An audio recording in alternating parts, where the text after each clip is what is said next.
meeting of March 28th to order of 2023. Roll call. Bukevich here. Guzikowski here. Goldani here. Seifert here. Chandler here. Thank you all for coming out. We got quite a crowd tonight. Approval of minutes of March 14th, 2023. If you everybody take a look, please.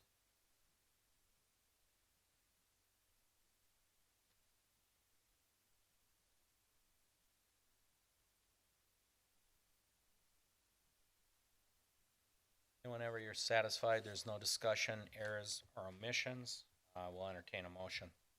Seifert moves to approve the minutes of March 14th, 2023. Chandler seconds. Roll call. We'll begin. Bukevich, aye. Guzikowski, aye. Goldani, aye. Seifert, aye. Chandler, aye. Okay, we'll get us to item 4, and that's review and discussion and report on recent common council actions. Carrie? Thank you, Mr. Mayor. Council has taken the following actions at their March 21st meeting. Authorized execution of a conservation easement to Milwaukee Metropolitan Sewerage District on the property at 1436 East Forest Hill Avenue. Approved resolutions correcting the legal descriptions for deed restrictions and a stormwater management practices maintenance agreement for the property at 6969 South 13th Street, and approved a partial release of a stormwater management practices maintenance agreement for the property at 7470 South 13th Street. Mr. Mayor. Thank you, Carrie. Item 5 is review and discuss the report on the recent Board of Housing and Zoning appeals. We currently have none. Item 6 is a review and discussion on the quarterly Parks and Recreation Commission actions. That report will be out on April 11th for us. That will get us to new business, and item 7A is conditions and restrictions. We will review a request for next best place childcare and preschool for a conditional use permit for a private playground outdoor rec facility on the property at 150 West Ryan Road. Carrie? Thank you, Mr. Mayor. This was recommended for approval at the March 14th meeting, so we are here to discuss the conditions and restrictions for that particular request for an outdoor recreation facility, which is a private playground for the proposed daycare. The daycare component does not actually require a conditional use permit. And this is just a reminder of what the proposal included. It's a combined playground at the rear of the building, which is on the north side. So if you turn to your conditions and restrictions, want to point out that there is one error in section 2. Eliminate I, please. There is no requirement for a landscape plan. Under 3, we have uses that are allowed per code and per the conditions and restrictions. The hours of operation, which are 6 a.m. to 6 p.m. Monday through Friday. No outdoor storage allowed. Parking within striped and landscaped in accordance with approved plans. Landscaping, screening, and or fencing shall be required for all sides of the outdoor recreation facility, and that's per code. So fencing would be appropriate here, and incorporating some of those items that were brought up at the last Plan Commission meeting. No pole signs, etc. per code for the property. The existing non-conforming sign shall be removed, and any replacement sign shall be sited and designed in conformance with all applicable code sections as amended.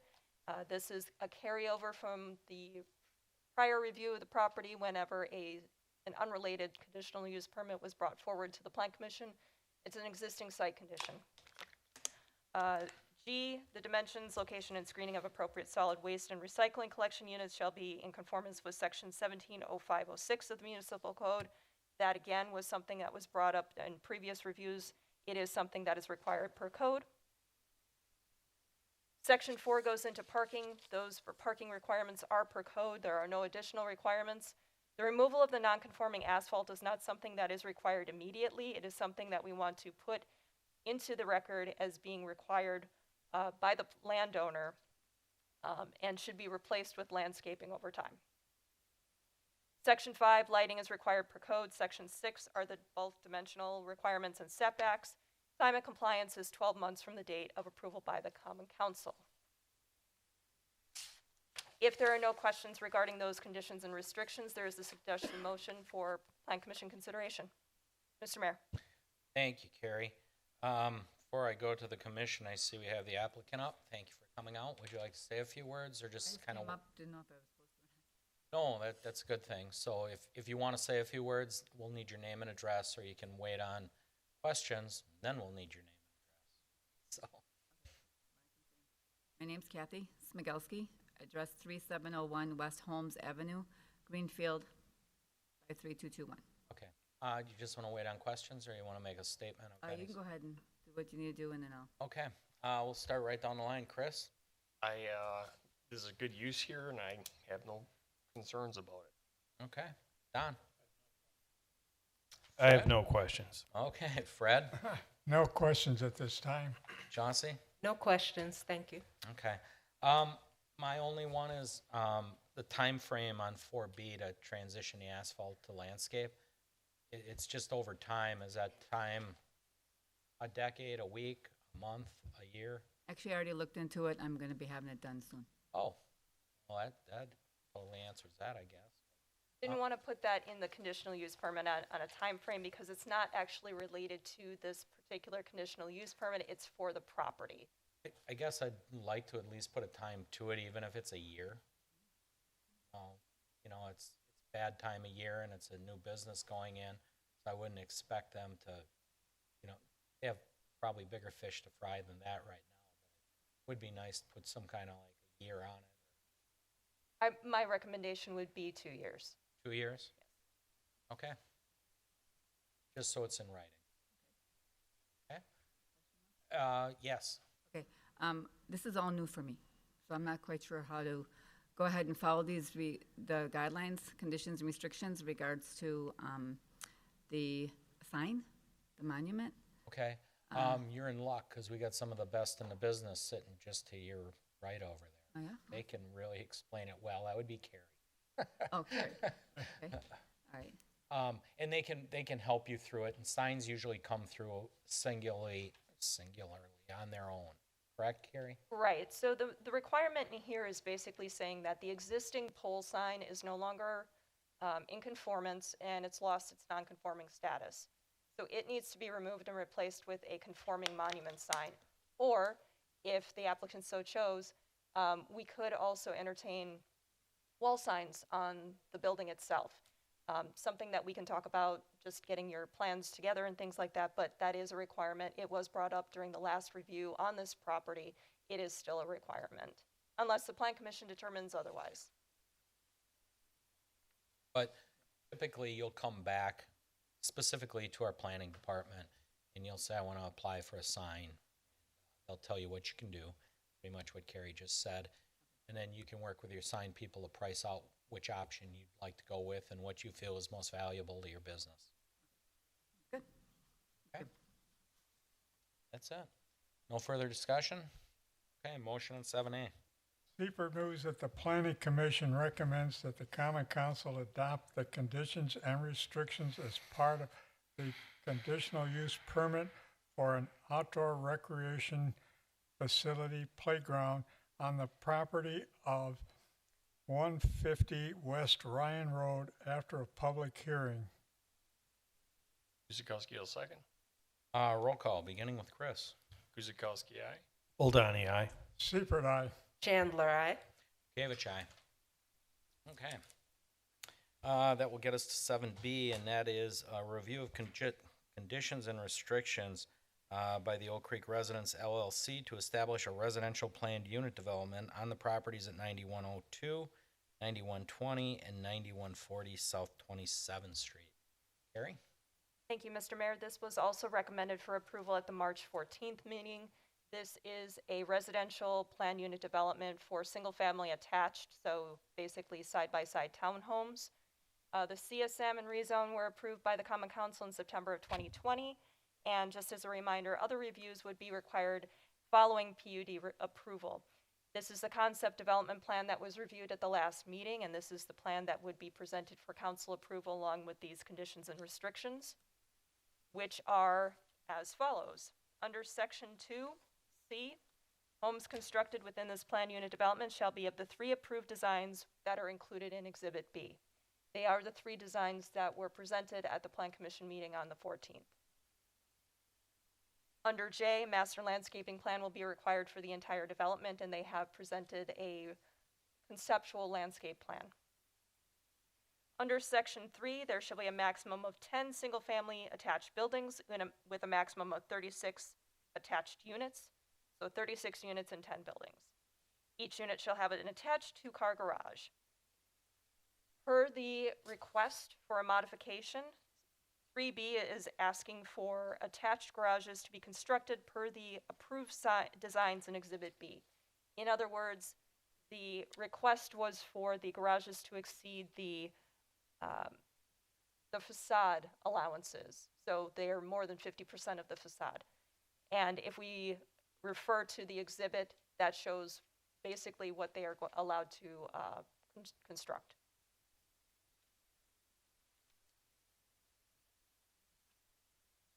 Under 3C, the exterior building materials that would be allowed, that's per code. Deed restrictions and bylaws would be required as part of the condo plat that would be presented at a later date. We have received a draft copy of the bylaws.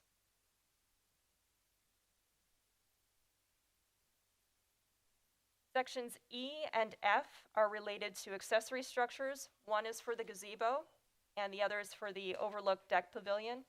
The reason that these are included is because of code requirements. Want to make sure that these are specifically the accessory structures that were approved by the Plan Commission.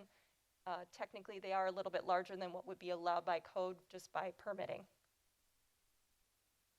And also there was a pet relief area that was going to be required. It has not been identified on the plans, but this does put the applicant on notice that there should be one as required in these conditions and restrictions for the walking paths.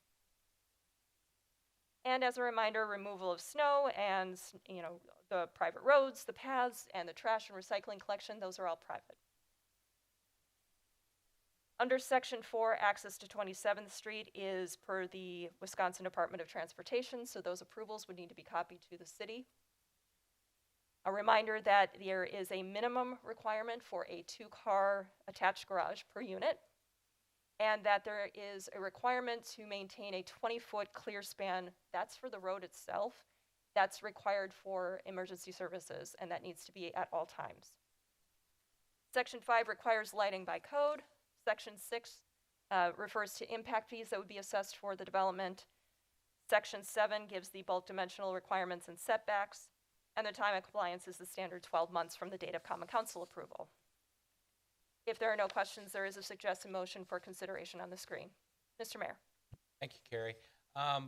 Before we go to any questions, is the applicant with us? Would you like to say anything? Make a statement? Need your name and address, sir. My name is Anthony Garza with T-Gar Group of Architects. Okay, is his mic working, Carrie? I think it is. I think so. Okay. Okay, just staying light now. Okay. My address is 1213 55th Street, Kenosha, Wisconsin. We're the architects on the project. We're here to answer any questions that may arise. Okay. And the owners are here as well. Okay, thank you. We'll go to anybody from the audience before we go to commission. Okay. Didn't see anything on this subject, but Jocelyn, anyone want to start us off? No questions, thank you. Fred? No questions. Okay. Don? No questions. Chris? No questions. Okay. See, Assistant Chief Havey went out, but I would imagine Fire's been through this. He came through the last time. They don't have a problem with the width of the roads, anything like that, access. As long as we maintain that 20-foot clear span for emergency services, that is a requirement, and the fire suppression systems will be for each of the buildings. Okay. I myself, I don't have anything either, so we can motion on B. Seifert moves that the Planning Commission recommends that the Common Council adopt the conditions and restrictions as part of a planned unit development submitted by Chandra Sekar Best Ready Oak Creek Residency LLC for the properties at 9102, 9120, 9140, and South 27th Street. Chandler seconds. Roll call beginning with Don. Oldani, aye. Brad. Seifert, aye. Chandler, aye. Gavich, aye. Guzekowski, aye. Okay. Moving right along. 7C, certified survey map. We will review a certified survey map submitted by Matthew Megring, Anderson, Ashton, combining and reconfiguring the properties at 6340, 6448, and 6460 South Howell Avenue, and 239 and 325 East College Avenue. Carrie. Thank you, Mr. Mayor. This is a certified survey map that is combining the properties, reconfiguring them into 2 lots. One is for a development lot, and lot 2 is reserved for future plan unit development and industrial/manufacturing development that is not on the agenda for tonight, but this does affect the next agenda item. On the screen right now, we're going to be talking about the certified survey map in 2 parts just to make it a little bit easier. Lot 1 will be the subject of the conditional use permit that will be reviewed in the next agenda item. It is compliant with the M1 manufacturing district dimensional and size requirements. Lot 2, again, is going to be the bulk of the development property, and it meets the requirements for the manufacturing district as well. We do have wetlands. We have no access restrictions that are shown on the map itself. We do also have some easements that are shown on the property. There are a couple of minor requirements for revision. The FEMA floodway crosses over the southeast corner of the proposed Lot 2. That needs to be shown on the map prior to recording. Some temporary easements that are shown on here have actually expired and no longer need to be included on the map, and we just need to update the signature page with the current signatories. With that, there is a suggested motion on the screen for Plan Commission consideration. Mr. Mayor. Thank you, Carrie. Is a representative in the House? Would you like to say a few words before we go to commission? Public? Some speakers on this matter. Good evening, Eric Newman, Anderson Ashton, West 3316 Links Drive, Franklin, Wisconsin 53132. Again, we're here to answer questions about this topic and then the next agenda item. So, and Mark Goldstein from Ames is here as well to answer questions. Okay, thank you, sir. At this time, Alderman Kirkowski, did you want to go on this subject or the next one? Mayor, I think my comments kind of relate to both, but they're more relevant to the next one. Okay. But if you're taking action on this one, that may affect the next one. I can speak my words now, or I can wait. Well, till this is just a CSM okay. survey map. Okay. So I'll wait for the next one then. Okay. Thank you. I did have a speaker on C. Chris, come on up. No? Okay, how about James? James?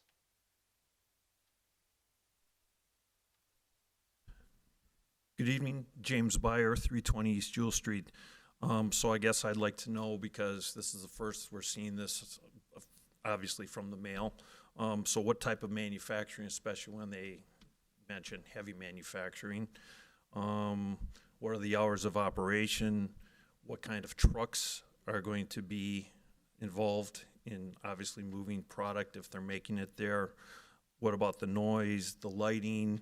What does the airport have to say about this? Because I know when this property's tried to been developed in the past, obviously there's always been issues or concerns of Mitchell Field as well. I guess also concerned about what's going to happen to our property values, because it's mostly residential and that property has never really been developed for anything. And lastly, there's the gravity feed pipe. We used to have a lift station on Jewel Street that was converted over to a gravity lift feed wastewater pipe, which actually runs on that property. So if something were to need to be repaired, what kind of provisions are going to be in place if they're going to build something right on there? Okay. Thank you. Very good questions. They kind of pertain more to D than C. So right now, we're just kind of rezoning the property, but we'll get back to them, without a doubt, Mr. Byer, and we'll try to answer them up for you. So really what we're doing right now is combining them properties into two. So, anybody else on C?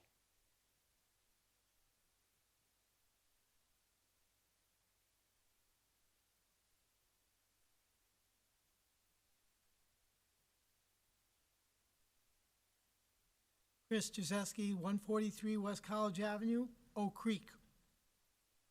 And I still am going to defer to the item number D, but zoning, if you're going to make that zoning law right now, if you're going to pass it, Sir, if you're gonna talk on D, let's kind of stick to D. Let's get through C first.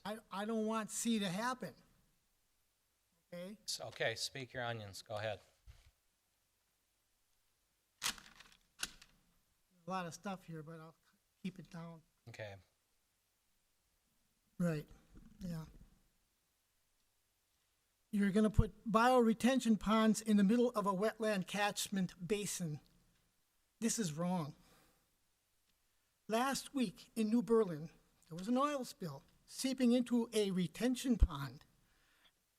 That used to be a natural pond, so now it's a retention pond. There's landfills in Franklin and in Brown Deer, and globally there's a very small percentage of recycling going on in this globe. We need to think about recycling. We're still cleaning up from the railroad hazardous toxic spill in Ohio, and where else? Yesterday, on Monday, March 27th, 2023, there were 30,000 gallons of chemicals spilled in the Delaware River in Philadelphia, mostly acrylics and latex. We don't need to change the zoning unless it's zoned for residential or a clean space. We need buffer zones for industry. We don't need more manufacturing. So I don't want the zoning to change from what it is now, not worse. In other words, not heavy manufacturing. I'll save the rest of the comments for the next one. thank you, sir. Okay, I think that's it for the attendance. Let's go to the council. Chris? I don't have any questions right now. Okay. Don? So this is just a certified map we're changing. No zoning, This item is just for the certified survey map. right? Okay, then no questions. Okay, Fred? No questions at this time. Chauncey? No questions, thank you. I have none myself. It is really just a property issue at this point in time, regardless of what the zoning becomes. So with that, motion on 7C. Oldani moves that the Plan Commission recommends to the Common Council that the certified survey map submitted by Matthew Mayring Anderson Ashton for the properties at 6340, 6448, 6460 South Howell Avenue, and 239 and 325 East College Avenue be approved with the following conditions. 1, that all floodplain boundaries are included on the map prior to recording. 2, that all expired temporary easements are removed from the map prior to recording. 3, that all technical corrections, including but not limited to spelling errors, minor coordination, geometry corrections, and corrections required for compliance with the municipal code and Wisconsin statutes are made prior to recording. Seipert seconds. Roll call? Seipert, aye. Chandler, aye. Gavich, aye. Guzekowski, aye. Oldani, aye. Okay. That will get us to item D. Again, review is submitted by Matthew Megring, Anderson, Ashton to rezone the properties at 6340, 6448, and 6460 South Howell Avenue, and 239 and 325 East College Avenue to M1 Manufacturing and establish a conditional use permit for heavy manufacturing on the portions of the property at 6340 South Howell and 239 East College Carrie. So this is a two-part request. One is to rezone all of the properties that were included in the previous certified survey map to M1 manufacturing, outside of floodway areas and the C1 Shoreline Wetland Conservancy District, which have a little asterisk, but we'll talk about that in just a moment. The second part is a conditional use permit request for Lot 1 of the certified survey map. That is for heavy manufacturing as it relates to a very specific user, and that is Ames, and we will be talking about that in more detail.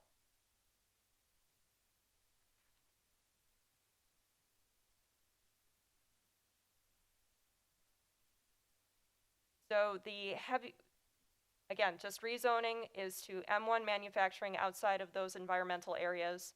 And then the conditional use permit includes the heavy manufacturing, which is for electrical, motor, and apparatus refurbishment, repair, possibly also equipment sales and rental based on information that was on the company website. So on the screen right now, on your left is a future concept plan for a PUD that is not part of this review, but is only presented so that the Plan Commission can get an idea of what the future plans are for the entirety of the properties that are included in the CSM. Pay no attention to the part that's crossed out in red. That's not part of this review.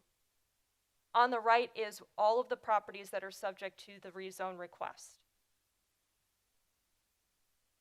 On the screen right now, we're focusing in on the conditional use permit portion of the rezone.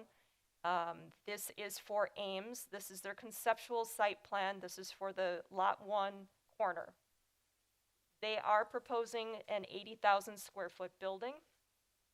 And as we mentioned, the heavy manufacturing component has to relate to the electrical motor and apparatus repair and refurbishment. Additional possible inclusion in that conditional use permit would be also for sales. They're anticipating 23 to 60 employees. Now, they are also going to have a sister company that will be on site, and that is their engineering division. That doesn't require a conditional use, that's just for information. Hours of operation are proposed to be 6 a.m. to 5 p.m. They do have some provision for extended hours and possible weekend hours. However, that has not been provided.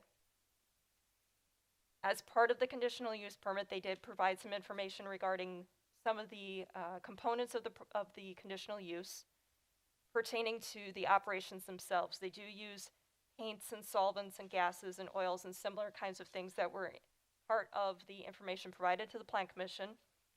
And storage and disposal of these elements are part of a review by the fire department in determining the required fire suppression system for the building. So those are all things that will have to be included with some detail to determine exactly what's going to be needed for the building itself.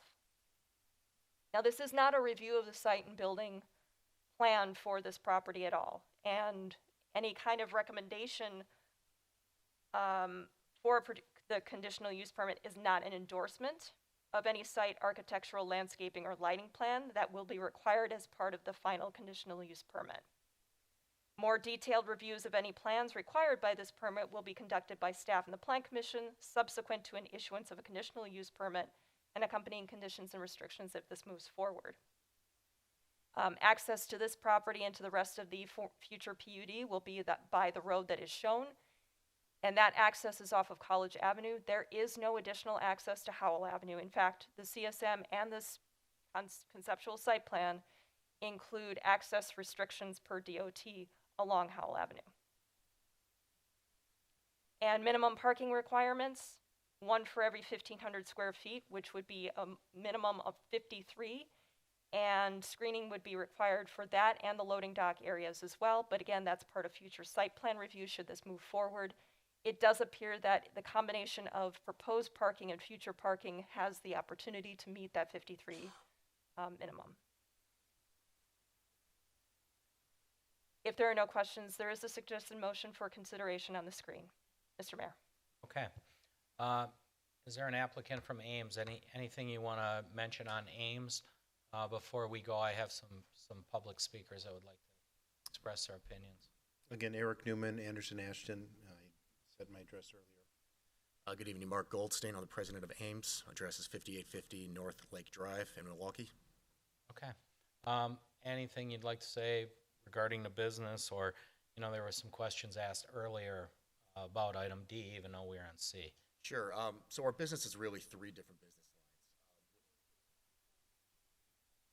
lines. Am I on mic? Yes. Okay. Our business is really three different business lines. We repair and we'll disassemble and reassemble industrial motors, primarily for the metal recycling industry, but for all other industries as well.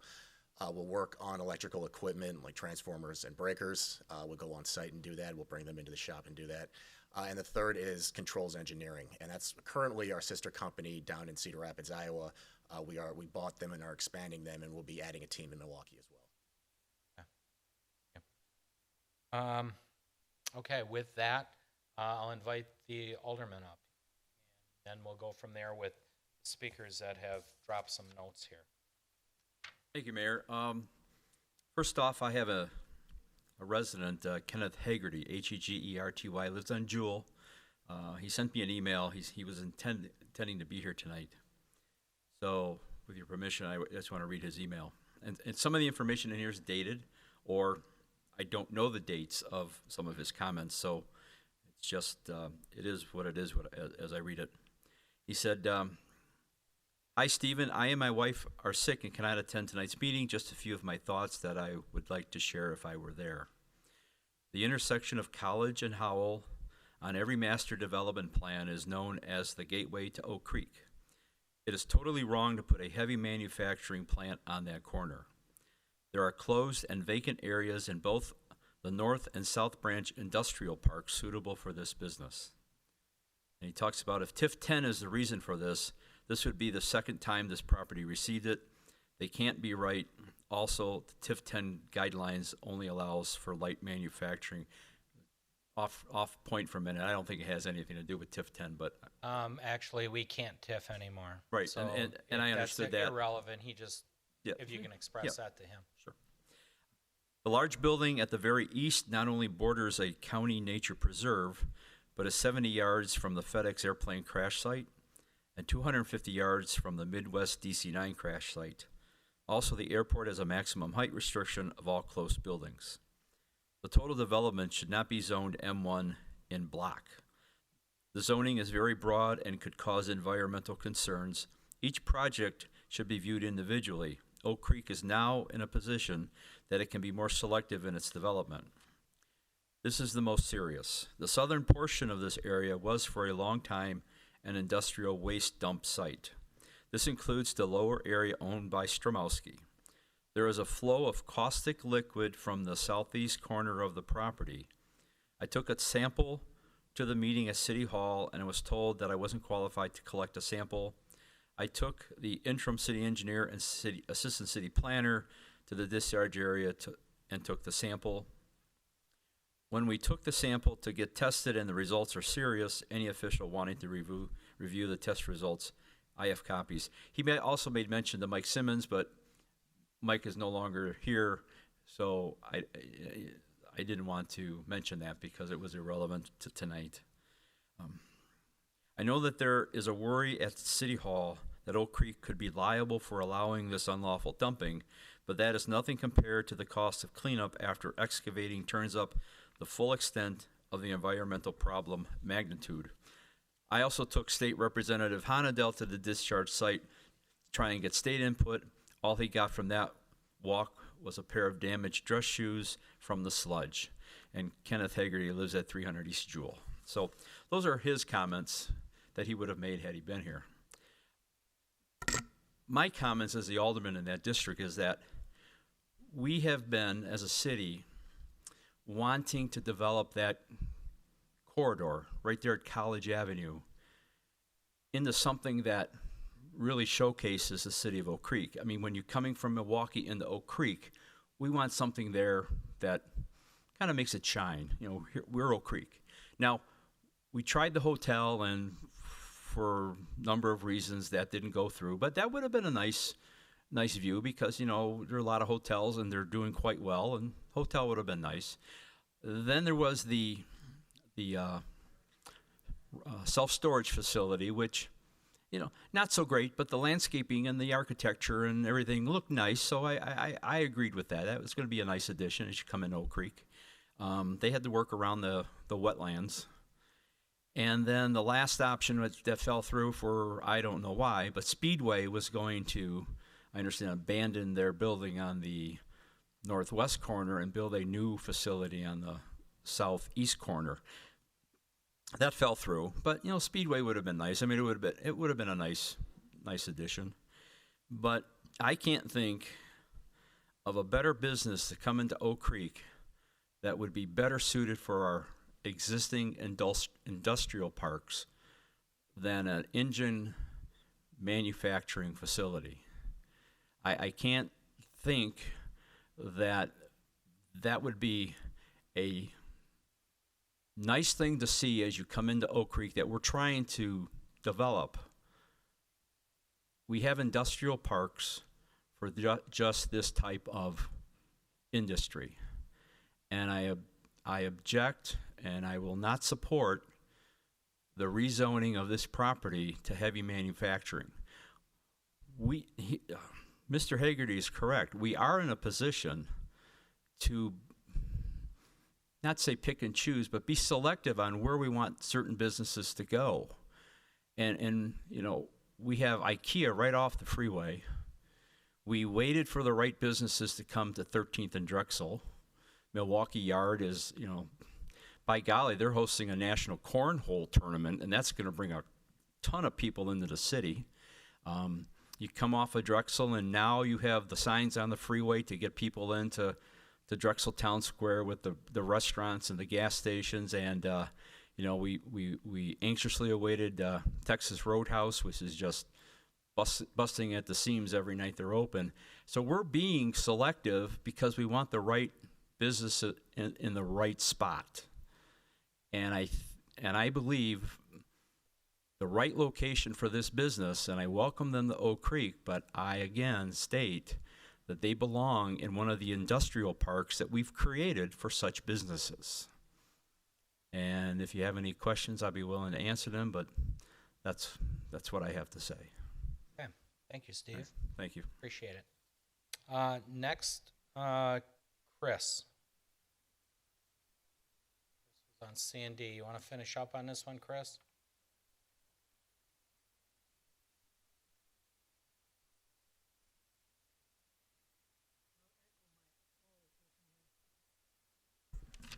Okay, we heard the first half. Let's hear. Chris addition to it. Jazeski, 143 West College Avenue, Oak Creek. Foxconn, Pleasant Prairie, cut down 500-year-old trees to put up a parking lot that's still unfilled. Rexnord on 5th and Chase in Bayview was flipped by CGI and AIMS. They had to use pension funds as collateral. AC Spark Plugs, pollution of its factory on Howell and Drexel with beryllium. That's atomic number 4 on the periodic scale. It caused the death of a friend of mine, Raleigh Banash. That's years ago. Lots of people around here had to deal with the beryllium. On 2nd in Oklahoma, Ames has a plant. Do they have to move? Are there brownfields there that they're leaving? This manufacturing is refurbishing machinery from South Africa, engines. It's going to employ 50 people. That's what I heard, but now it's 60 people. Oh, that's a lot of people. A repurposed factory. Now it's a low-income housing plant. Low-income housing on 32nd and Center, downtown Milwaukee, or north side Milwaukee, had to be evacuated last week because of hazardous waste. Trichloroethylene left there by the manufacturers. Milwaukee has century-old technology in lead piping. Now, that has to be replaced. That's Milwaukee, okay? Today's technology is not tomorrow's technology. We don't need to think about putting that kind of thing here now. What about the kids who are thinking about life? Northridge Lakes on Brown Deer Road, there's a company named Phoenix. It's seeking to buy the place from the ownership of Black Spruce. They need developers there. I'm almost done.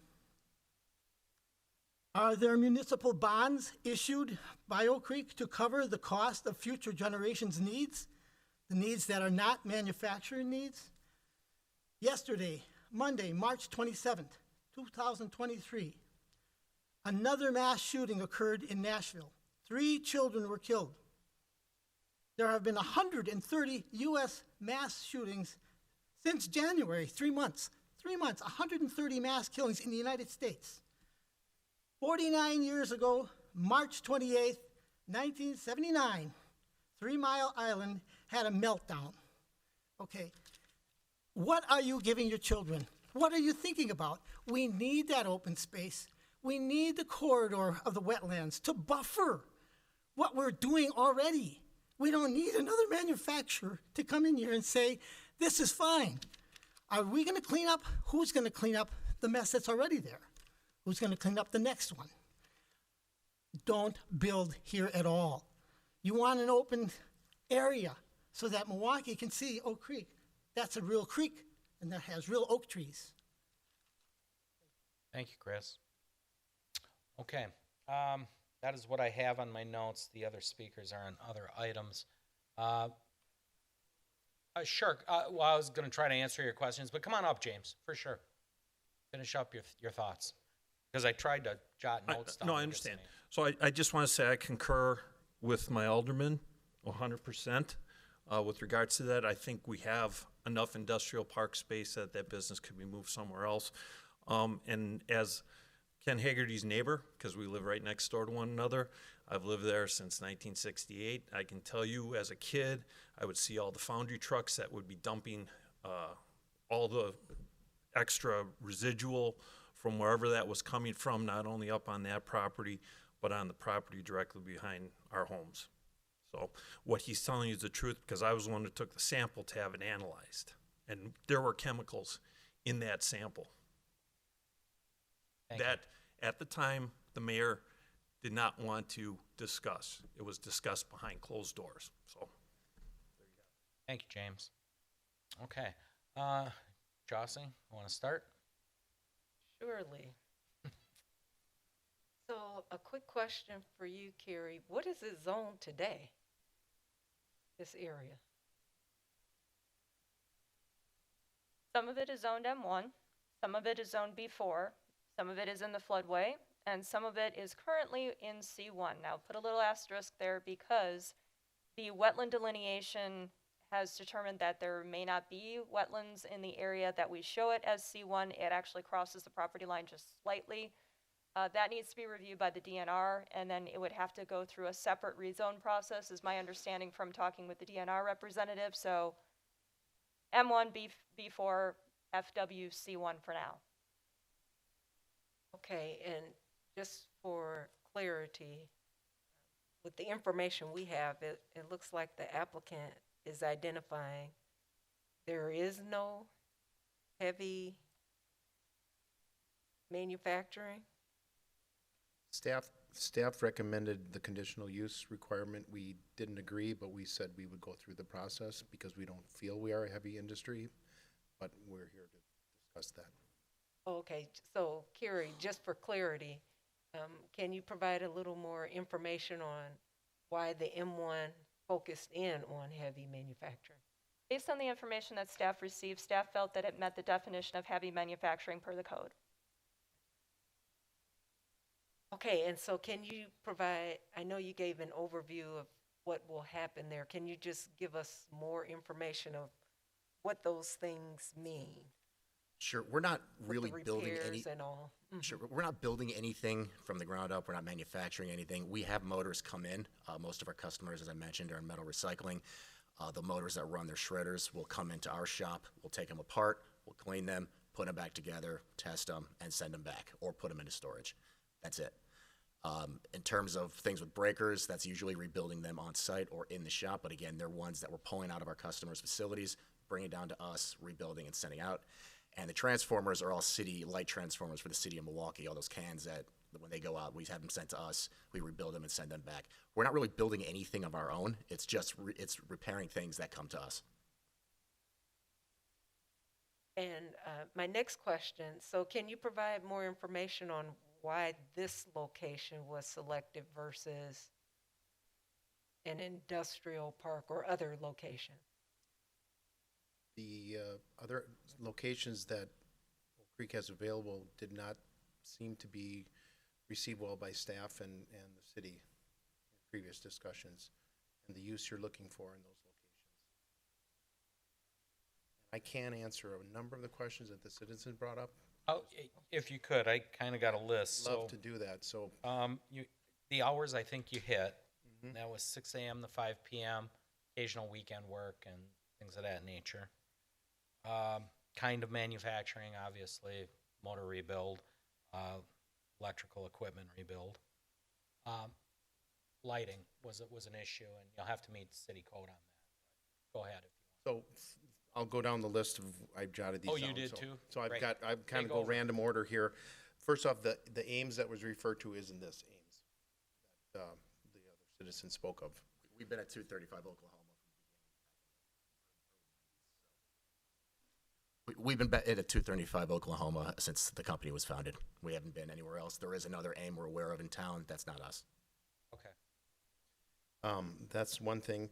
And I'm going to go through these in order. We are working with the FAA, so process every single building that gets built in this park or this development will have to go to the FAA and get approval from the FAA and then Mitchell Field.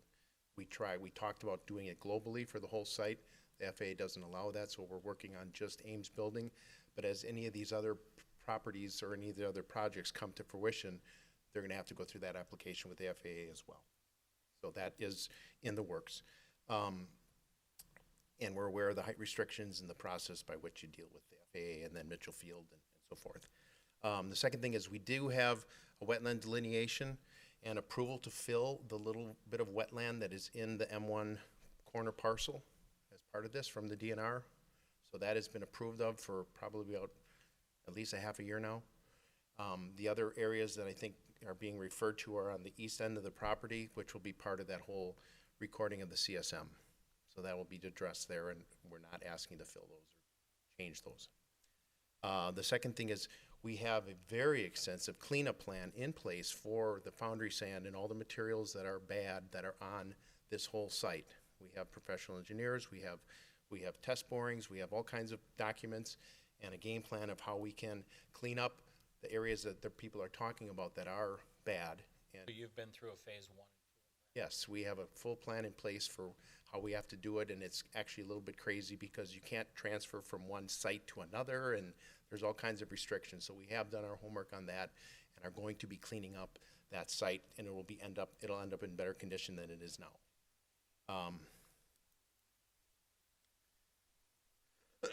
I think we addressed the plan of operation questions, and we can deal with that if there's questions from the plan commission members as that comes up. We have met with staff. There is a deep sewer that is a gravity sewer that runs through the park property. As you can see, the conceptual plan for the remainder of the M1 rezone parts of this project are just conceptual. We don't know what those are going to be, but we do know that the road that would serve this area will go over the existing sewer line and follow that easement. And city DPW has even informed us that when we connect our sewer to it, we can extend the manholes and do inside drops so we don't have to interrupt the sewer service in order to connect our sewers to the sewer system because it is so deep there. And it will it'll have us not digging up all that material that probably was dug up when the sewer was put in and not really paid attention to, so to speak. So we do have a plan in place for that. We will be providing storm sewer and water through that roadway as part of the development in order to feed the other tenants. Again, the site plan that you have in front of you for the CUP for Ames is conceptual, and it's pretty much what we want to do, but we obviously understand all the rest of it that it takes to turn in for a full site plan review process with landscaping and lighting and stormwater management and everything else that's involved. The two ponds that are shown on the plan right now will end up being one pond when and if the rest of the development happens and we create a regional stormwater management pond at the southeast corner of the property. So we'll go from 2 on the Ames site down to 1 once the rest of the road is put in, and that possible retention pond that's kind of shown in the crossed out area gets installed. And whether it gets installed there or up to the north a little bit, that's the plan for how that will happen. Carrie did show the old zoning plan. If you go back to the site plan that shows all the red slashes through it, where you show all the parcels, that hard corner of College and Howell is M1 currently. The little sliver to the east of it is B4. So M1's site currently is M1, is basically M1, and we're trying to turn the whole thing into M1 as well. I think that's about all I had for comments. Are the other 2 parcels M1 as well? No, so the M1 zoning district is confined to the former self-storage facility parcel. So it's just that hard corner. The other one's C? The other parcels, which is 1, 2, 3, 4, 5 parcels, I believe, those are B4 currently. And then I would say we are aware of the Conservancy and everything to the east side. Okay, thank I can answer any other questions. Thank you. Chauncey, I think you still have the floor, actually. You have more? Yes, I still do have a couple other questions. So with the business that is coming and potential businesses that may be coming to fill the area, so what's the impact for maybe the amount of trucks that will be there, the amount of cars, specifically traffic, and what the impact can be to the flow of traffic in that area? Because those are 2 main. I will let Mark address the truck usage for AIM, which is quite light. And actually, if Carrie could go to our conceptual site plan. Zoom in on, well, I'm just saying, if you look at not the blue highlighted one, but the bigger picture of everything, they basically have 3 at-grade doors that drive trucks into the building and offload inside the building. And then in the southeast corner of the building, we have an internal loading dock, so the truck can actually back all the way in there, close the door, offload we have a 75-ton crane in the building, so the stuff they're bringing in is very heavy and large, which is maybe why it's heavy manufacturing, not to be silly, but it's all internally loading docked, so there's no outside trucks being parked there. We probably have 1 to 2 a week of the low boy, heavy trucks coming through. Our own truck fleets, just pickups, transits, nothing really major. We get delivery trucks, FedEx, that kind of thing on a regular basis, but that's pretty much it. And for the overall site, with the M1 part of the site, obviously working with the DOT and Milwaukee County on the XL decel changes, if even needed, on College Avenue. Traffic study information was shared with them, so without knowing who the other possible users are, and this is probably the 10th different version of what you could do with that parcel, other than having to put the road over the sewer. When those users come, we know we have to address those one by one. And then, have there been any discussions with the residents around the area? We have not done that. We're willing to share information with the residents, but this is, Carrie can attest to this, quite a matrix of processes we have to go through between the CSM and the rezoning and the COP, so it's kind of like chicken and egg kind of situation, but not understanding that there are some issues that have been addressed by the residents, we'd be happy to talk with them and share more information, give them a tour of their plant so they know what they're really doing. Anything that we're allowed to do, we're happy to do. And just for clarity, so the Ames location is the area at the top. That's the only part that we're talking about. But M1 is for that entire area, correct? Yes, we're asking for M1 to be added to the parcel to the east of the hard corner of College and Howell, and then the remaining L. And then we're asking for CUP for the Ames use on that now bigger parcel on the hard corner of College and Howell. Thank you. Ed, you're up. Yeah. What chemicals do you use in your process? We don't use many chemicals at all. We have a polyurethane that we'll use to soak to the motor coils once they're rebuilt and ready to go. We have mineral oil. We'll have kerosene tanks for our fork trucks, but that's really it. We don't really have a lot of heavy chemicals. Paint, we'll paint, but that's it. We don't have any other heavy chemicals. Cleaning materials at all? I'm sorry? No cleaning materials at all for Steam clean. repair? It's all electrical equipment, so we just steam clean. It's all steam. Yep. Steam clean, repair.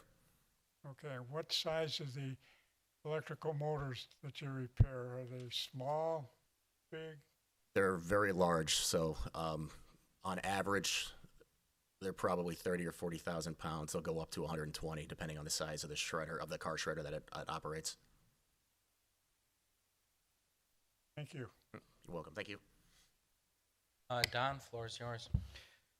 So, probably just going to ask you guys to repeat yourself on something, and we can keep this screen up that's up now.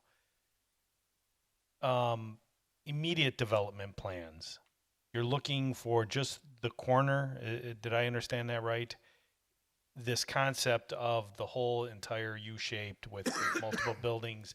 I understand it's a concept, but your immediate plans to develop would be just on the corner. That is correct. I see a long road here. I don't necessarily have a problem with the rezoning, but the CUP is where it's going to get, nuts. And I understand both sides. I really do. And Carrie, let me ask you this: the section next to the M1, the smaller section next to the existing M1, that is a B4 as well? Correct.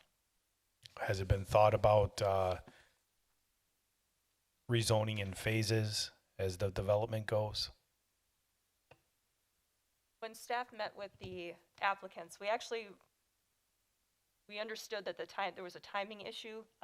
If we had our preference, we would have been reviewing this as a PUD. But again, there's a timing component to this, which is why we're here before you with just the rezone request. As far as rezoning in stages is concerned, what would we do? Parcel by parcel, there is a requirement for this development to have access that is part of a larger plan, which the Plan Commission and the Common Council have, the right to ask questions about. And that future development road would go through the entirety of these parcels, but it also provides the one and only access to this particular parcel. So it's kind of all intertwined, if you will. Yes, we could just talk about, 2 or 3 of these parcels, but, again, the requirement is such that if we're not talking about a PUD, we're talking about individual pieces. I'm not sure that actually provides anybody with enough information to move forward, so. Okay. I mean, you probably see where I was going with this. If the existing M1, I mean, they would have the right now to come forward and submit a CUP, correct? That is correct. I guess that's kind of where I was going. The issue becomes access and enough space for their entire operation, which is why the second, kind of the middle parcel right along College Avenue is incorporated into this request. The CSM utilizes that parcel as part of the Ames parcel and for access to the entire PUD. Future PUD. So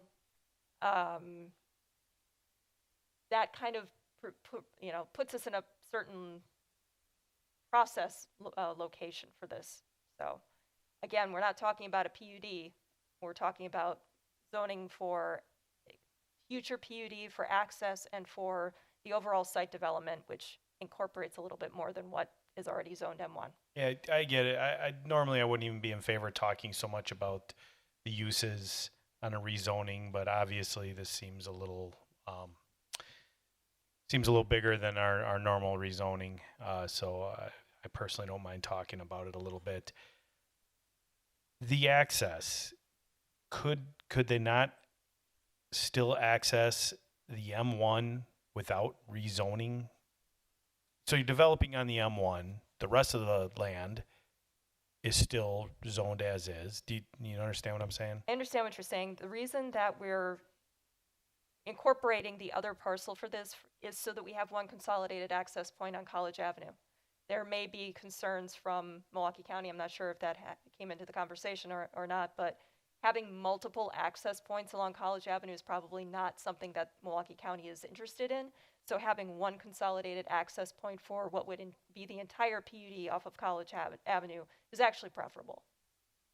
So the access to the Ames site would be from that one consolidated access, the future road. There would be no secondary access. Okay, I understood. I guess what I'm getting at, you would own this land to develop it. I guess, is it possible to own the parcels that are zoned differently? If you're saying different landowners owning the different parcels that would be part of a future PUD, yes, there can be multiple owners for those parcels. Okay, how about the same owner? Can you have the same owner with all these parcels?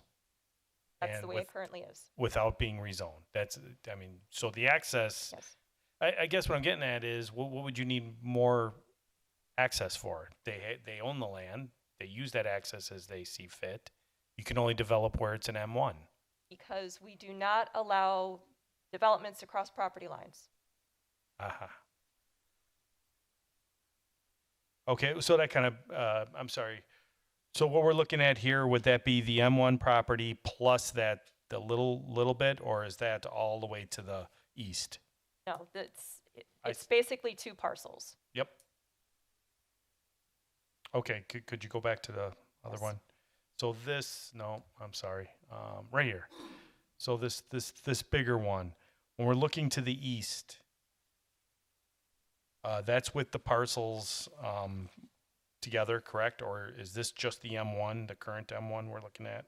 No, so it might actually be a little bit easier if we look at the rezone exhibit here. Where that road comes in is kind of along the property line for Ames, but that includes the existing M1 and then the smaller parcel in between. The parcel that would be to the east, that is currently zone B4, that's shown for future industrial. Okay, I understand. And this has to go, if approved here, has to go to the Common Council, correct? That is correct. All right, no more questions. Chris? I was just trying to figure out. Oops, sorry about that. The uses, if you can go back to the screen right there. I just answered my own question. It was about a street going through here, but there's a road that you have to line up, so forget it. I don't have any other questions then. Okay. Thank you. You took care of Mr. Byer's questions. I appreciate that. I had those written down to speak on. Going back to Alderman Kirkowski's history of this property and to the residents that have been on Jewel, I was around during that sewer time, and Ned Gunk was in there and all that other stuff, and we tried to kind of get the hotel in there, long-term parking, all sorts of stuff. Property's been challenging with the wetlands and everything else, and the sewer. I think the important part was the sewer was really important to serve that neighborhood. It's been doing it. That's probably going back about 8-10 years already. It's been in there. It's been helping, and it's nice to see that there's actually a plan, because it's not being covered up by a building, anything of that nature. There's going to be one access road far off the neighborhood to College, which I think is a plus, because back in the day, they were shooting to get into those parcels off of Howell, which was messy. As far as, I agree with the alderman completely. This is a gateway corner for Oak Creek. It is the entrance coming from Milwaukee. I was not in favor of a gas station being our welcome banner to that. Now, again, this is an industrial building, and everybody thinks of factory, but the architecture can be very good on the front of these buildings, particularly with the office sitting on that northwest corner like it is, we haven't seen any pictures or concepts of what this building will look like. But I'll just tell you outright, you're going to be held to a really high standard on the front of that building. If you do succeed in what you're shooting for here tonight. You covered the FAA stuff. We can control a lot of, in a PUD, we can control a lot of things. I agree with Carrie, it probably should have been in a PUD, but time is what it is. We're doing a lot of guessing on what building B, C, and D may be. For all we know, it could turn into just storage buildings. They could never conceptualize into anything. For their sake, I hope not. But we don't know what they are, so what we're really dealing with is aims. They've tried to describe their process to you, and I'm sure it sounds very foreign. I actually worked in the electrical industry for a great number of years. I dealt with large motors, switchgears, transformers, things of that nature that came out of heavy plants and things like that. And when they're done with their useful age, or they blow a coil or they blow up, they send them to people like him. And they can be up to 250 horse, and as he said, thousands of pounds. Bring these things in on trucks. They're lifted by cranes, very heavy cranes. They're taken apart, and they're rewound, and they're put back into service. So I've been in these places. They exist all over. Fortunately, you haven't cornered the market. There's quite a few. But anyhow, they're rather clean facilities, to tell you the truth. You'd be surprised for a factory. So if you ever have the opportunity, kind of nerdish that way, but it's pretty interesting. I think the setup's pretty unique. You don't have loading docks. The hours are there. I myself, I'm not exactly sure how deep the buffer zone is going back to Jewel. I think the one thing, and Mr. Byer brought this up, and he did come in with samples, and I do remember all that. I don't remember the specifics of what it is, but the landowners have to be very conscious of what they're doing with this land. And Eric? Yes. Eric stated they did a phase 1 environmental and a phase 2. It's pretty good diligence at this point. We've been in past cases, the city's been asked to take land, donate it. Over the years, there was foundry sand, things like that. The city did environmental tests and went, no, we ain't touching it. It becomes our liability. And it's really up to that business owner to clean it up, or somebody like that. Chris had cited cases going back to the anniversary of 3 Mile Island, which I think is today, ironically. But anyways, I'm really getting out there. The fact of the matter is, they're going to clean this up. And nobody's cleaned it up. It's just sat there. It's not like it's going away. This is actually kind of a benefit to get that cleaned up and get it cleaned up correctly. And these brownfields do exist. We're dealing with one at the lake right now. And it's very challenging to deal with these properties, these conditions. And we're doing our due diligence at the lake, and it's taking time. In some cases, you can never do anything with it other than open it up possibly as parkland or put a parking lot over it. In this case, we do have the opportunity maybe to develop it, maybe not, depending on what they find on that far south end. Who knows?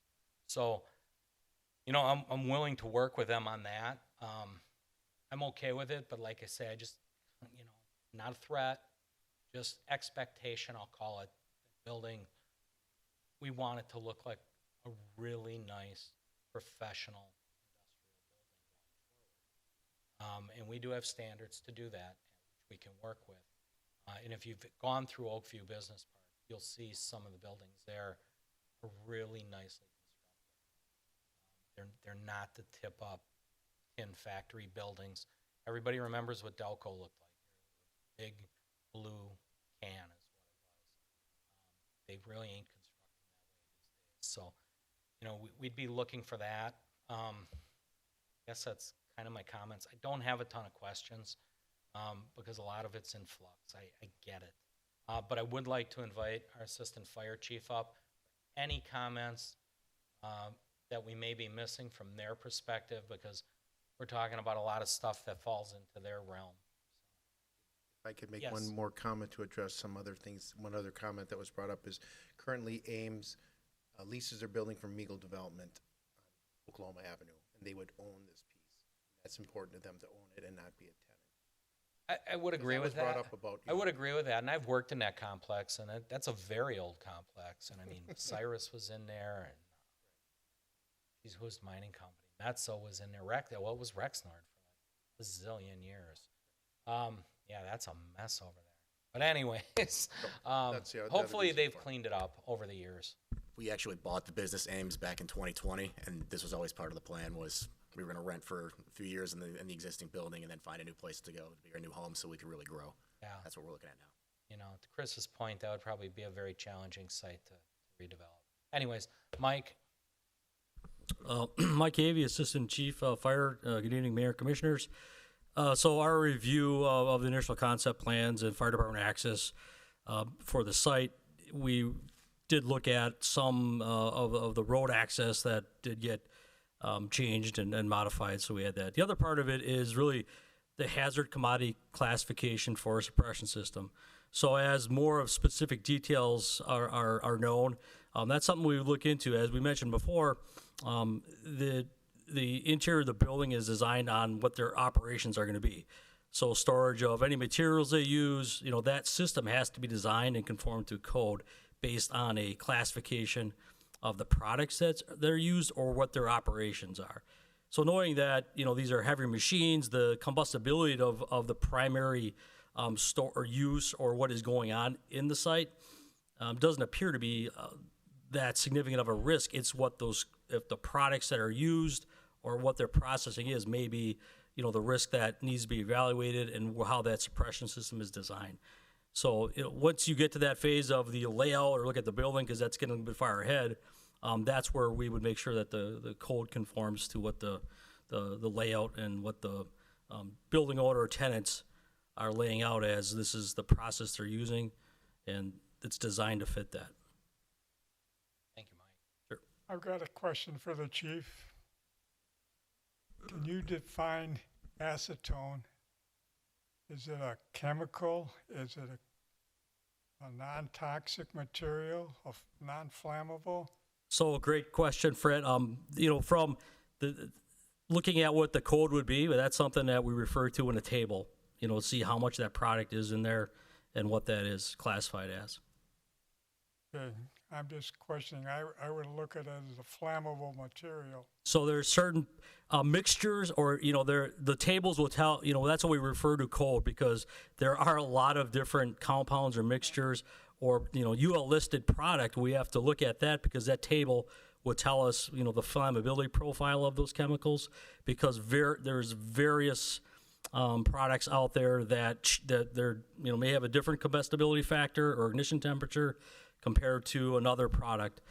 You know, those trade names or things that are called something, but the specific chemical manufacture of how they put those together, that's a little more specific, and we have to get the details of what those products are. I know it's a kind of a great answer, but it's something that's why we rely on, you know, when we look at see what that product is and then match it up to see what the combustibility would be. Thank you. Sure. And then just one other comment that was made, I think James asked if the sewer got damaged during construction. I would imagine that's on the contractor or the owners. Definitely would not be fault of the city, so that sewer would be expected to be put back into service and intact the way it was found.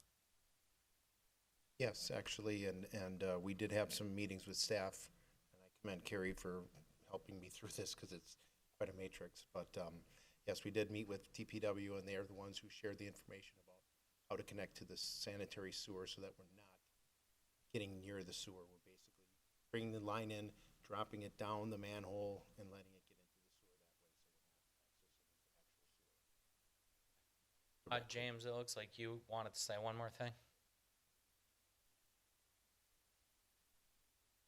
So I guess the rub for myself and probably some of the other residents from Jewel Street is wanting to move those other parcels, which are unknown and will be unknown, to M1 rezoning. To, is Mr. Old Donnie, is that how you pronounce it? I kind of was along his thought process. And to sit there and say that you can only have one access, well, there's several accesses on the Milwaukee side. You've got Tough Shed, you've got the wood cutting, that has wood chips that people can purchase. Melvin, yeah. I'm just saying, you've got a number of access points there. You could do the same thing. I don't really have an overall issue with the fact that it's already zoned M1. I mean, that doesn't seem to be the point, and then if you're gonna take B4, why can't you put that, if you rezone that, put your entrance point right there? And again, I won't get into it. I just know we were denied on Howell over the time. I don't know how it lined up with College, and unfortunately, our person that really kind of knows most of the traffic is. Okay, tonight. well, I guess But- until that point is resolved, I think, to make a general statement, say there can only be one access point, I don't quite agree with that, and that's what she had mentioned. Carrie, is that true that there would only be one, would the state, that's state highway? No, College Avenue is County? Milwaukee County. Okay, So consolidated access is something that both WISDOT and Milwaukee County are looking for. And in fact, with any development in the city, consolidated access is actually something that we do encourage. You're absolutely correct. It's not a requirement necessarily, but the overall development for this particular area is for a PUD. Ames would be part of that future PUD as well. So having multiple access points, I don't know whether or not that conversation was something that was discussed with Milwaukee County, but this is what Milwaukee County has seen as that consolidated access point, which is lined up with a median cut there. What she said, it was something that's been seen, it hasn't really been outright discussed, so I But guess that I would think just say, I think they did say as they moved on to future phases that a traffic analysis would have to be done. So it's not to say things couldn't change in the future. If they came in and, if they have light truck traffic and building B when they do their traffic analysis, they'd come up with that. I get it. I guess I just don't see moving forward on the other parcels without knowing what those businesses are going to be and just automatically giving a rezoning to M1. I object to that. Okay. Thank you. The conceptual plan, and we did communicate with Art Downey at the DOT that there would be a Howell access, because we're supposed to connect the water to Howell Avenue as well for the city. There will be a Howell access. Down south. There would be. If you go to that concept, one more.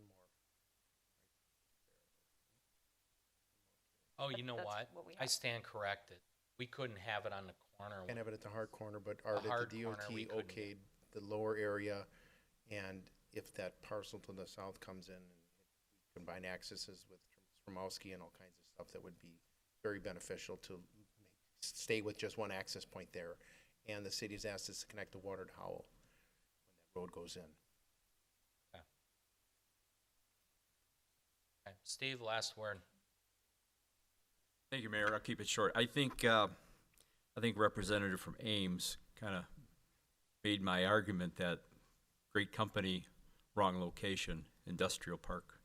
I don't know if we still have a contract with Gary for Connect the Dots, but if we do, I'm a trusting soul, sometimes to my detriment, and without a lot of proof or evidence, so to speak, to come here and just say we looked, we couldn't find, when we have somebody who could look and be a definitive answer that yes, something does exist, or we did due diligence and nothing works. So, and I just want to state that we put a lot of emphasis in our comprehensive plan in our city. It's, we make changes to it as we come and go, but we haven't mentioned that the comprehensive plan for the city for this corner is a business park. So I just wanted to mention that. Thank you. All right. We're going to look for a motion on D. Guzekowski makes a motion that the Plan Commission recommends to the Common Council that properties at 6340, 6448, and 6460 South Howell, and 929 and 325 East College Avenue be rezoned to M1 manufacturing with a conditional use permit for heavy manufacturing on portions of the property at 6340 South Howell Avenue and 239 East College Avenue after a public hearing and subject to conditions and restrictions that will be prepared for the Plan Commission's review at the next meeting, April 11th, 2023.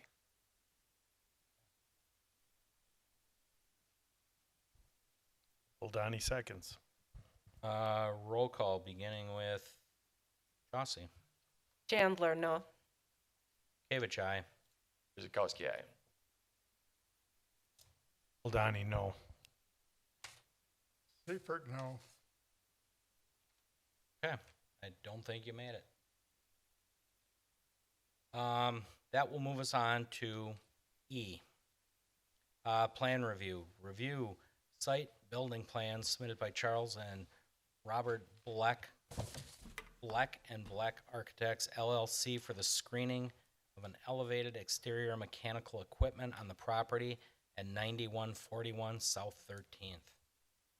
Harry. Thank you, Mr. Mayor. We might have a tag team for some visuals for you tonight. Okay. This is a request for an existing manufacturing facility to have a little bit of an unique situation here.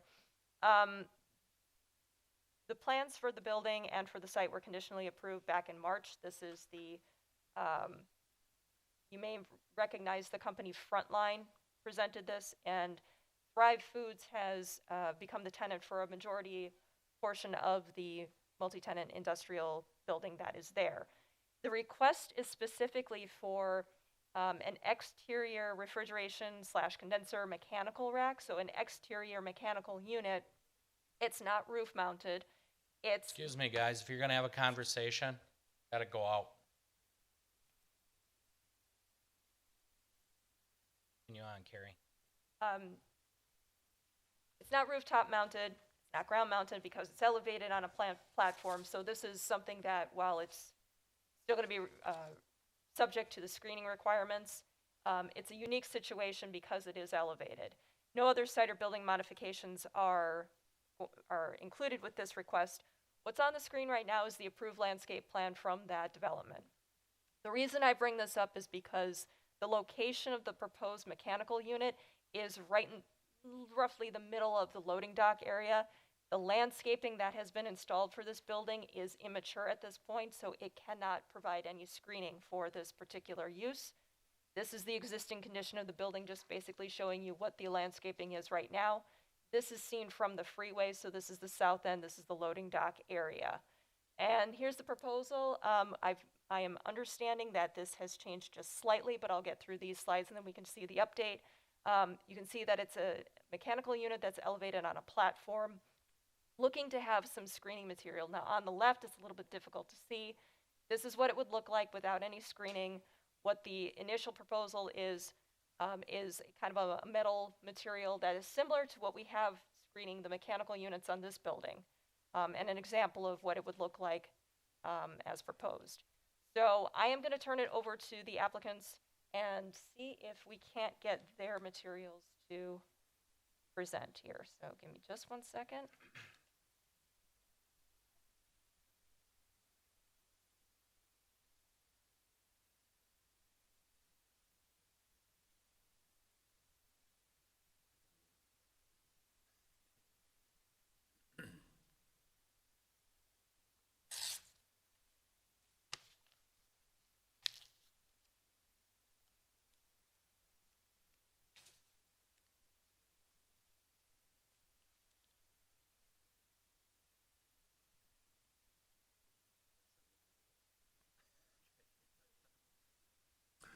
Okay. Hi, name is Robert Black from Black and Black Architects. My address is 200 East Church Street in Libertyville, Illinois. of my ancestors came through New Glarus, so I just.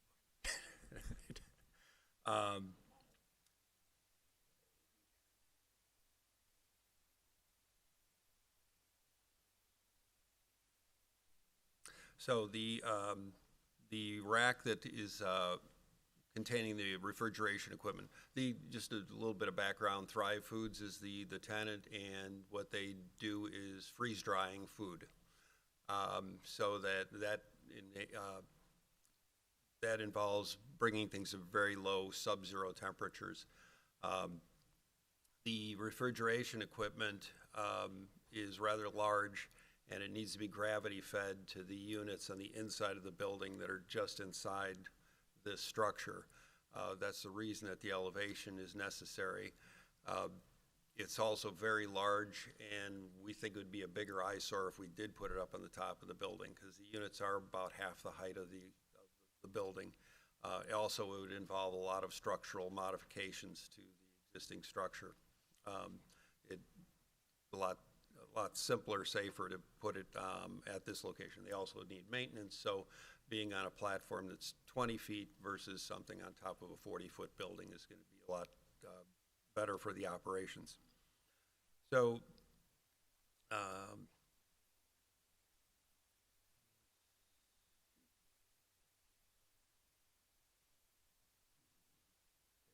this is basically how the unit sits. And what we would like to, we were showing it earlier with the siding coming all the way down, we would like to leave the bottom section open.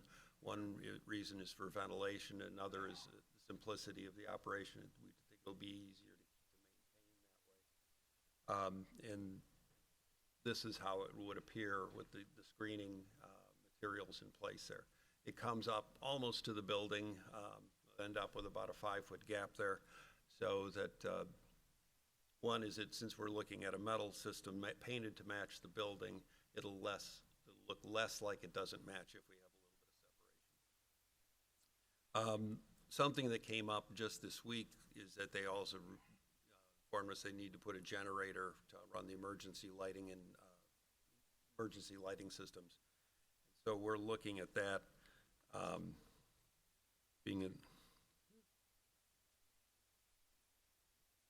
that's basically at this location here on the screen. It's a medium-sized generator, about a 50 kW, but nonetheless, we're still needing to provide screening for that. Just as a reference, this is a photo of the area right where that dumpster and those 2 cars is the location. There's loading docks on either side, so the whole area that's on the underside that's exposed is basically going to be obscured by the vehicles moving product back and forth. So, this is the low side of the site, it's opposite the Steinhoffel store, so it's not, whereas the north side is a farm, and there's some residential up on the hill further up, so this is an easier side to kind of locate that type of equipment and manage that system. So, open up for questions? Okay. Questions? Don, you want to start? Yeah, no questions right now. Okay. Fred? Yeah, I have a question. You're talking about not covering the bottom, but leave that frame open that's holding it. Is it possible just to put a shield on the west end, just to block some of it so that you don't see it all? You'll still have the 2 sides that would be open, but kind of help blend it in there, that you can kind of cover up that frame a little bit. Well, to the west is the highway. I understand that. To the west is the highway, and if you look at the end of that line there, there's a berm at that location as well. So really, you don't even see that part of the building that's in the dark gray. So from the west, it's really not visible. I didn't know that there was a berm there. So I was just saying from the highway, it would at least block a little bit of that frame and blend in with the rest of it. we are bringing it down a bit into that grade. Basically, it comes to the top of the overhead doors is what we're looking for to run it. So those doors are what, 8 feet or 9 feet? Charles D. Black, 200 East Church Street, Black and Black Architects. So the doors are 10 feet above the finished floor, and so that's 14 feet to the top of the existing overhead doors. Okay. So if you draw a straight line, which is that dark gray line on the image, you'll see if you draw a straight line in the dark between the medium gray and the dark gray, you'll hit the berm on the west side. So a lot of that low area is obscured appropriately. And I'm not sure, Carrie, if the landscape plan addresses that as a landscaped berm or if it's just an earthen berm. It should be landscaped, but we don't have anything. We don't have anything that shows a current picture of it, and it would be covered in snow anyway. So I'm not sure that the plants out there have quite matured yet. And granted, the image that I showed, which was a Google Street View from the freeway, that may not actually correspond to a complete landscape plan, just based on timing. So I don't know. If it's screened on 3 sides, but the bottom, however many feet, is just either open or just perforated and not, entirely metal, meaning it not entirely opaque, staff doesn't have a problem with that. It was just a suggestion. And one more thing, to properly ventilate this unit, it requires a lot of ambient air, so it needs to get air from all sides, and the best thing to do is bring it all from underneath, because all of the evaporator coil, or the condenser coils, they blow out from that inrush from the bottom, and then they blow out and up. So if we do start adding more screen all the way to the bottom, it will make this structure twice its size. So keeping that open on the bottom minimizes the upper scale, if that makes sense. Do you have an estimate for how much of the bottom would be open? Like foot? 14 feet. 14 feet. And so the mechanical equipment itself resides at an elevation of 20 feet above the existing grade. There's mechanical piping that drops out of the bottom of the mechanical equipment, and that is what elevation we're going to hold that screening to. Everything below, and that's roughly that 14-foot elevation. It is that 14-foot elevation. So everything below 14 feet, there's no mechanical equipment. And if there is, it would be a minuscule amount of piping that you would see. So Yeah. from all angles, it's pretty well obscured or screened. Yeah, as long as we have the majority of it screened 3 sides, staff doesn't have a problem with the last 14 feet on the bottom. Okay. Thank you. I have one more. Oh, sorry, Bob. I have one more thing to add. Is the generator. In a perfect world, we would either paint that out to match the building and not screen it, just from a firefighting standpoint and maintenance and overall employee security. We start putting a lot of fences at grade. It becomes a security issue, and people don't know where the generator is when if there's a fire situation. So keep that in mind. If in a perfect world, we would not put anything and make that even bigger around the generator. At a minimum, we'd probably paint that. So just want to bring that up. Can I jump in for a second about the generator?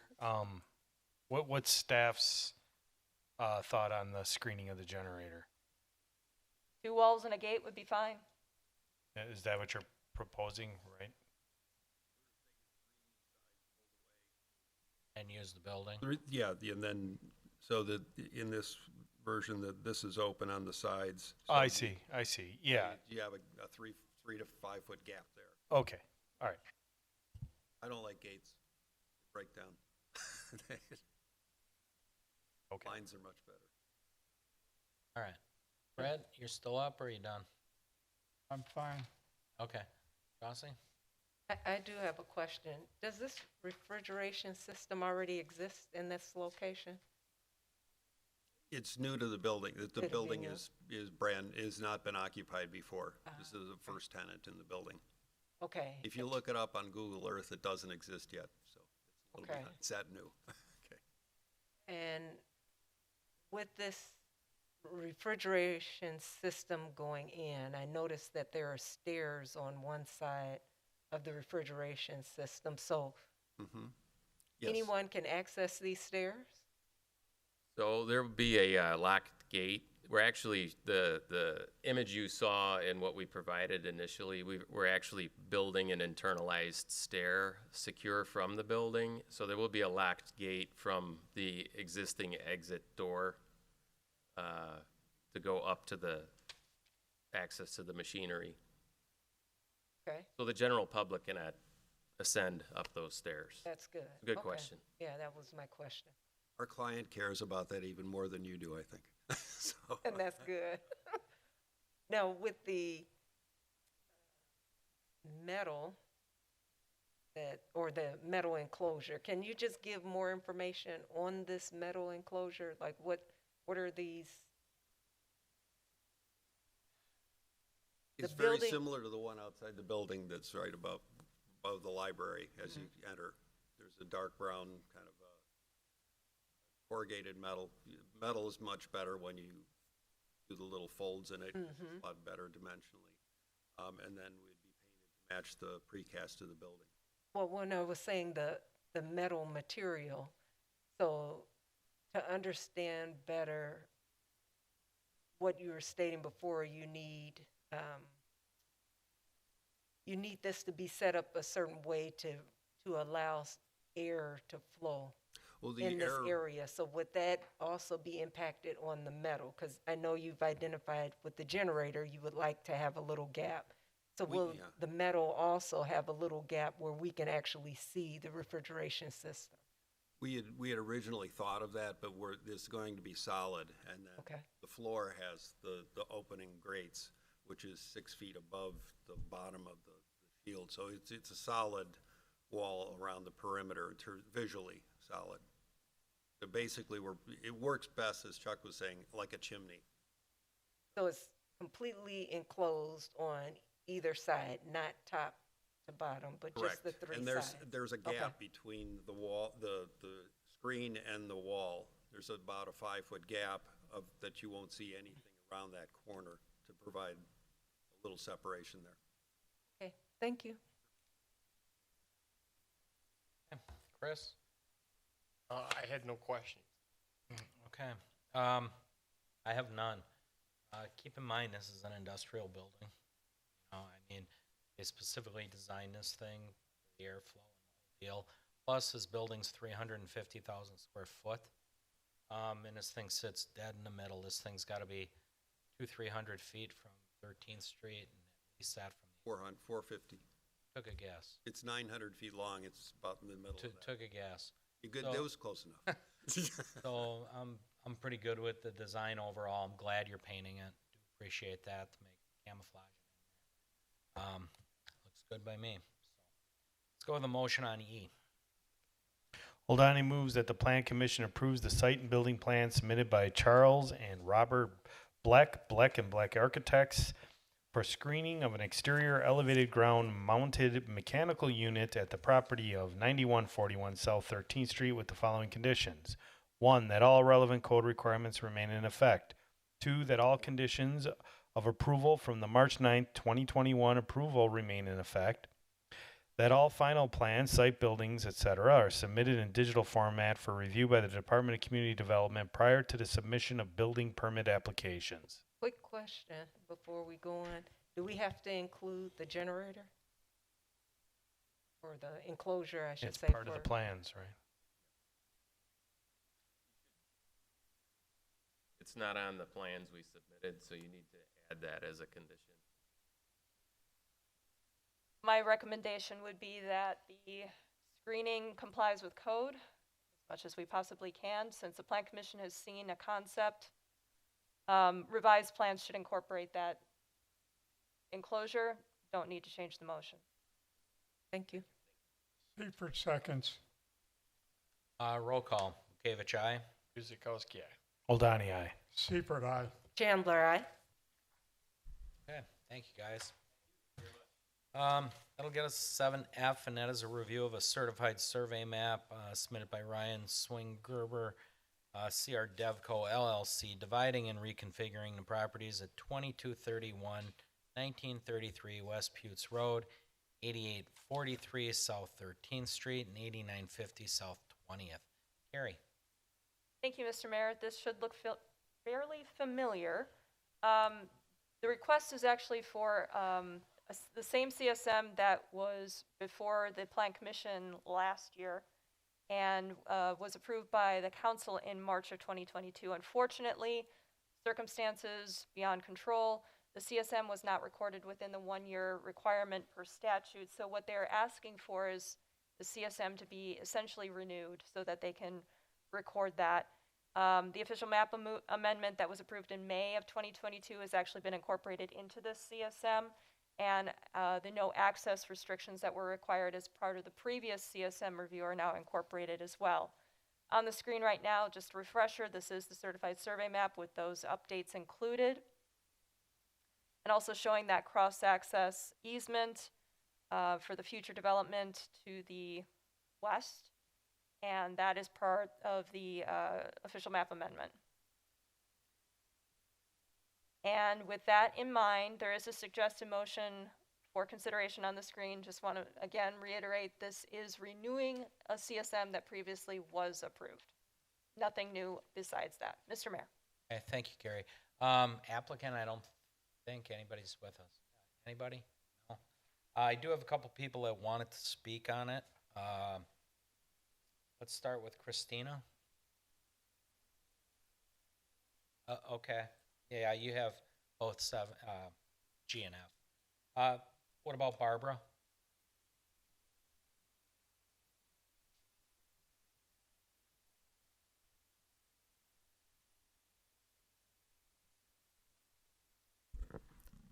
Barbara Linder, 2411 West Putes Road. Now,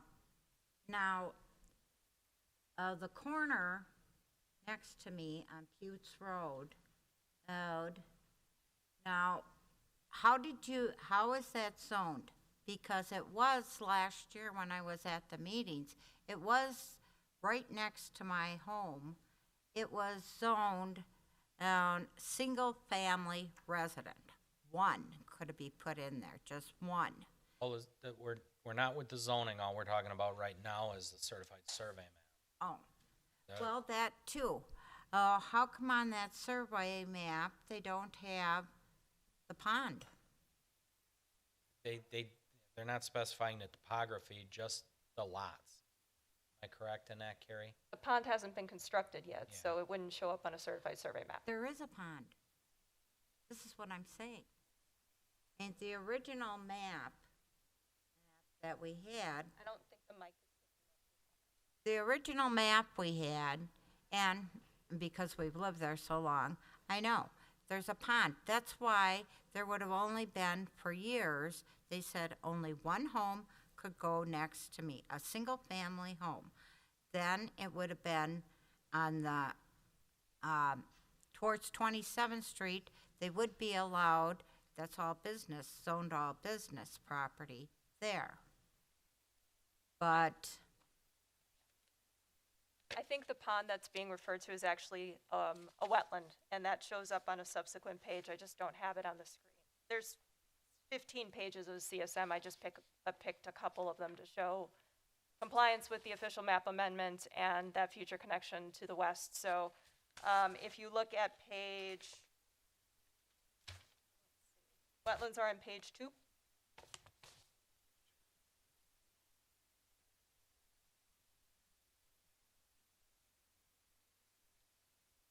so, how are you, this is for the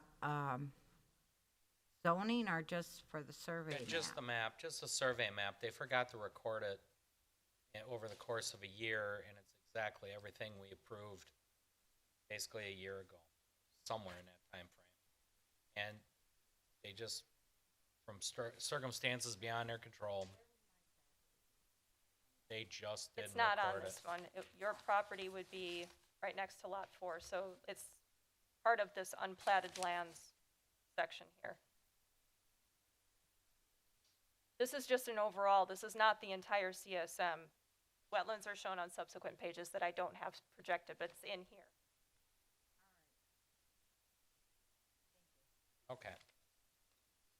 Nothing is changing from the last approval. They just ran out of time, so we're going for approval again to extend the date. That's the only change from last time. So if you're looking for changes, there's no changes from last year when you were here. They're just getting new dates in here. Okay. Commission, any questions? No question. Jossie? No questions, Don? thank you. No questions. Chris, you got it? Sure. Okay. Motion on F. Guzekowski will make a motion to the Plan Commission recommends to the Common Council that a certified survey map submitted by CR Devco LLC for the properties at 2231 and 1933 West Fuchs Road, 8843R South 13th Street, 8950 South 20th Street be approved with the following conditions. One, that all applicable code selections or sections are remain in effect. Two, that the future public road to serve the development from West Fuchs Road be renamed to Apple Creek Drive. And three, that all technical corrections, including but not limited to the spelling errors, mirror coordinate geometry corrections and corrections required for compliance with the municipal code and Wisconsin state statutes are made prior to recording. Seifert seconds. Roll call, beginning with you, Chris. Guzekowski, aye. Oldani, aye. Seifert, aye. Chandler, aye. Kavich, aye. That will get us to 7G, and that's review of a request submitted by Ryan Swinggerber, CR Devco for LLC for an amendment to the time compliance section of the existing plan unit development affecting the properties at 2231, 1933 West Putes, 8843 South 13th, and 8950 South 20th. Carrie? Thank you, Mr. Mayor. This is the only request that is being made for the PUD is to give them a little bit more time. Again, based on circumstances out of control, they were not able to move forward with their plans as soon as they had hoped. So they are asking only for Section 8 for the time of compliance to be extended to allow them a little extra time to get moving. They did not ask for a specific time frame, so staff is recommending 18 months to get started from conditions approved by the Common Council. Have not heard anything from the applicants as to whether or not that's an issue. So the conditions and restrictions state for time of compliance that the operator of the plan unit development shall commence work in accordance with the conditions and restrictions within 18 months from the date of adoption of the ordinance authorizing this plan unit development. This plan unit development approval shall expire 18 months after the date of adoption of the ordinance if there's a typo there. If building permits have not been issued for this use, the applicant shall reapply for plan unit development approval prior to recommencing work or other construction. Again, no other changes to the conditions and restrictions other than Section 8. And with that, there is a suggested motion for approval on the screen for Plan Commission consideration. Mr. Mayor. Thank you, Carrie. Christina?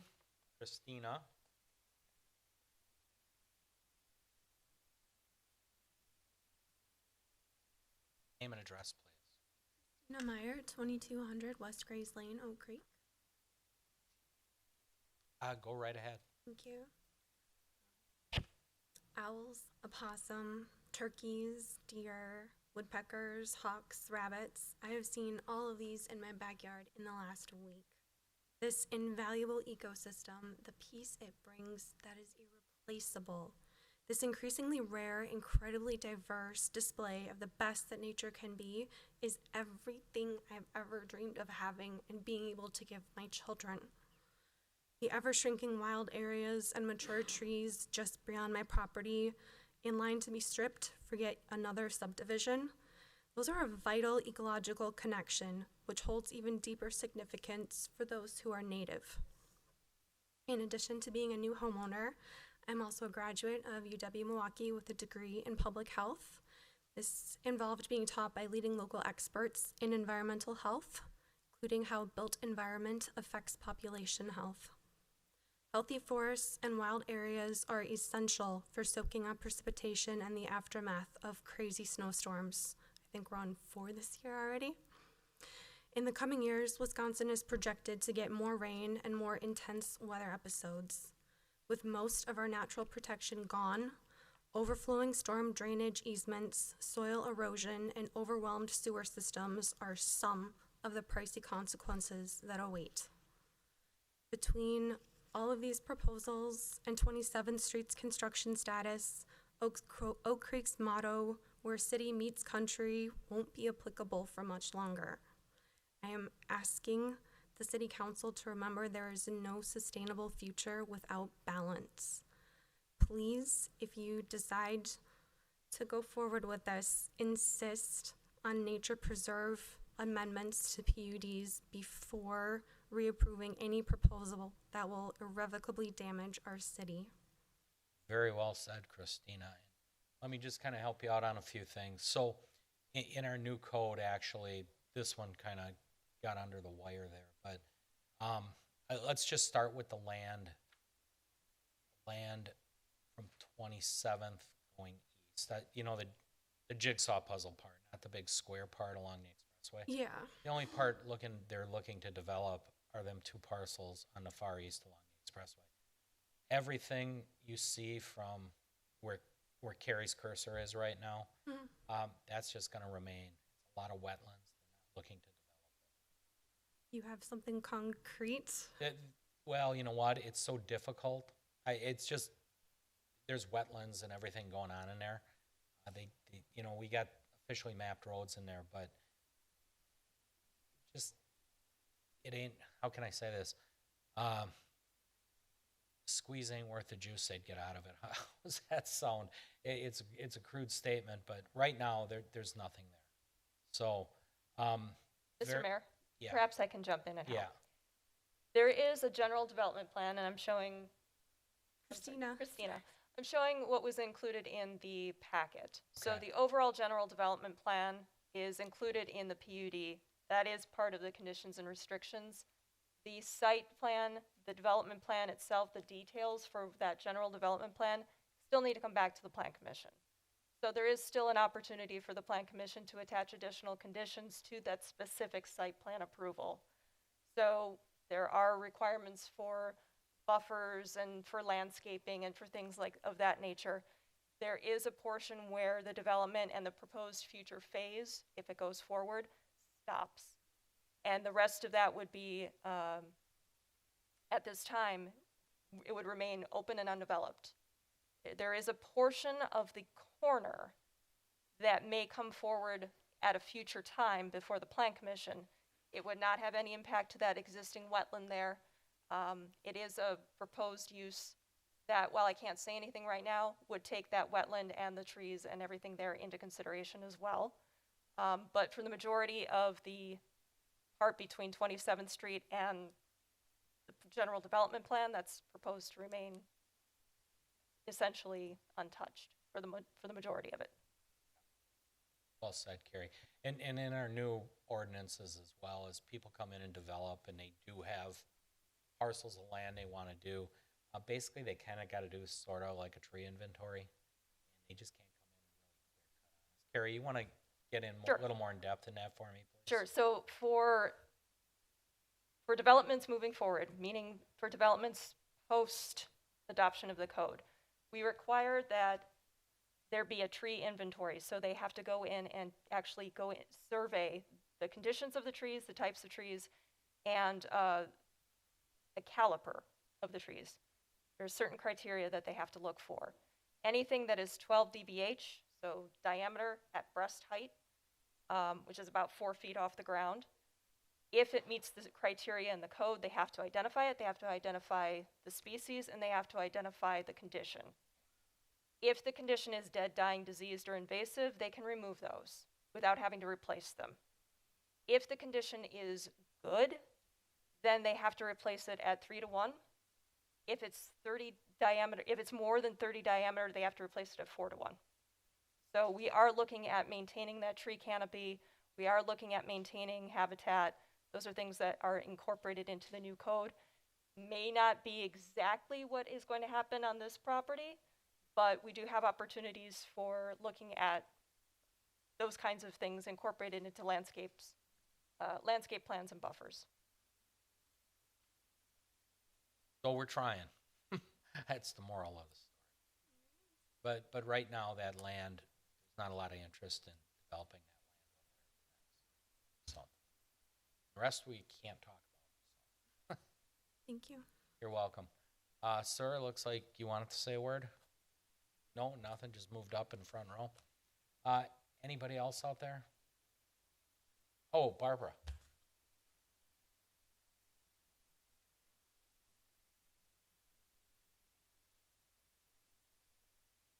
So, like she said, this Barbara Linder, 2411 West Buttes Road. They before did not have any interest in the corner. Now they do have interest in the corner, and that interests me because I'd like to know what this is zoned for and what they plan to, you know, as far as, is this going to be a bunch of his apartments like? So Barbara, we got to stick to the agenda, so. Well, it's for zoning. So I want to know what that We can whole answer the corner zoning is. question, but the speculation on what it'll be, really can't say it. Well, for zoning, is it zoned for one? We can tell you what it's zoned now. Carrie, what's the corner zone? Unfortunately, this graphic is incorrect. I believe it's still zone, Or? yeah, I think it's still zone B4, That would be my guess. business, general business. And that goes all the way to my house? It does go to the east property line, yes. But it's not part of this request. It's not part of a development that is brought forward to the Plan Commission at this time. It's not part of a rezone request at this time. So what was the request? This request is just for the time of compliance section for the existing plan unit development. They're asking for additional time to go forward with their plans for the PUD. The hard corner, not part of the PUD.